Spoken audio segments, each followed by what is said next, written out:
All right, traders, what's up? Let's watch this video for July 30th, Tuesday. This is the chart of the SPY. This little candle right here was today's action or inaction.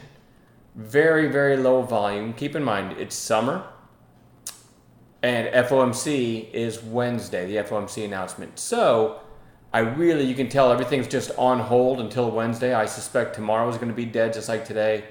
So keep that in mind. This is not the time to get size and take a bunch of trades.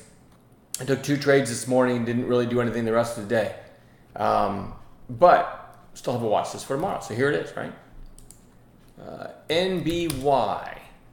This one gapped up, topped out at $1.60, ended up closing at 141. So it goes on my watch list, but I'm not in love with it. I mean, it had the big breakthrough here, and then it just went down and down and down. And then today, the volume from today might catch some attention. I believe they had earnings.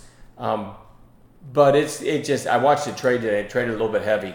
I took a red to green in it this morning in like the first 20 seconds in. Made like $300 in a few minutes, but then it came back down and I was just, I never went back to it. So anyway, it is worth watching tomorrow, but certainly not my favorite. SLDB, also not my favorite, but you had this big volume day on Friday. Today, kind of a quiet inside day. It's going to keep moving because I don't really love that one either. REFR, huge move today on huge volume. Percentage-wise, huge move. And it's up into resistance. Maybe a red to green tomorrow takes it right through these recent highs. I don't know, but it definitely was strong today. PETZ. I don't know what got this one going today, but it's a low float stock and closed pretty strong. So I'm going to watch that for a red to green or something like that tomorrow. OBLN. Actually traded this one too this morning. And it ended up closing about where it opened. Real quick, if you weren't in chat, I just called it long over this opening range, right? It was so strong yesterday, I had it on the watch list. It was in the video last night, and there's the opening high, 646. It went down, came right back up. I said I like this opening range breakout, 647 or maybe through the half. And really, my best sell was slightly over 7, so I got filled 648, something like that, and sold a chunk over 7. So that ended up being a nice little trade. It ended up coming back down. When it curled back up here, I thought, hey, this might be worth a shot back through the highs. It never got there. And literally just chopped sideways the rest of the day. I still think it's worth watching. We'll see what happens tomorrow if it gives any kind of decent setup. EDAP. I actually like this one. Had this big breakout. Let's see, this would have been Thursday, and then Friday kind of a nothing day, and then today kind of snuck back up. And so Thursday's high was 345. Today's high, 335. So if we get over 335, it's a strong chance it's going to take out this 345.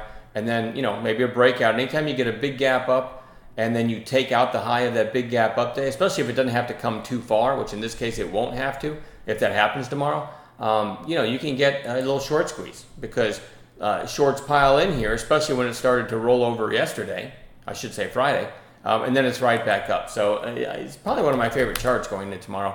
RVLT, I'm not a big fan of the penny stocks, but I don't know about 3 weeks ago, it went from 31 cents to 92 and then went straight back down, now sideways, and a little bit of extra volume today and curling up. So it's kind of maybe getting ready to turn back, break out of this little range it's in. HBIO, big day on Friday, then kind of a quiet inside day, but stayed in the upper half of Friday's candle. So this is a good setup for a possible third day play. Solo. Little bit of extra volume today, and you had this pop back here that topped out at 325. It's just been kind of riding the 20-day and starting to curl back up. I like it over today's high, over 310. You might just see it then break through this 325 high and squeeze. So this is another handsome chart. EDAP and Solo, my 2 favorite charts going into tomorrow, but that doesn't mean that much. Anything can happen.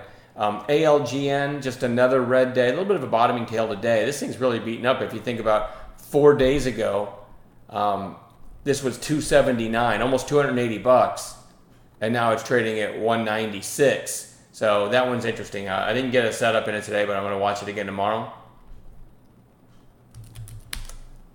SWN. Now this is one ugly chart, but if you kind of loosely connected tops of these candles here, right? It's just down, down, down, down. It's starting to accelerate to the downside and volume starting to pick up. So just for a trade, I'm going to watch this for a snapback bounce. Maybe tomorrow, it may be never. I don't know. But, you know, again, I don't want people to watch this video and think, I think this is a handsome chart. But one of the methods for someone like me who day trades, right? I'm in cash every night.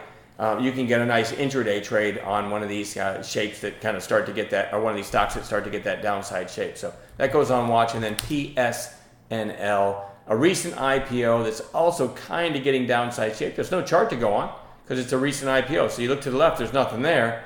But if we get a low risk setup, I mean, this has fallen in about 5 days from over 23 down to under 18. So we're going to watch that one too. I'm not in love with this list. I'm not in love with the current environment because FOMC, you know, I think things are kind of on hold. But there could be a couple nice morning gap plays tomorrow. So we'll see y'all in chat tomorrow. Have a good night.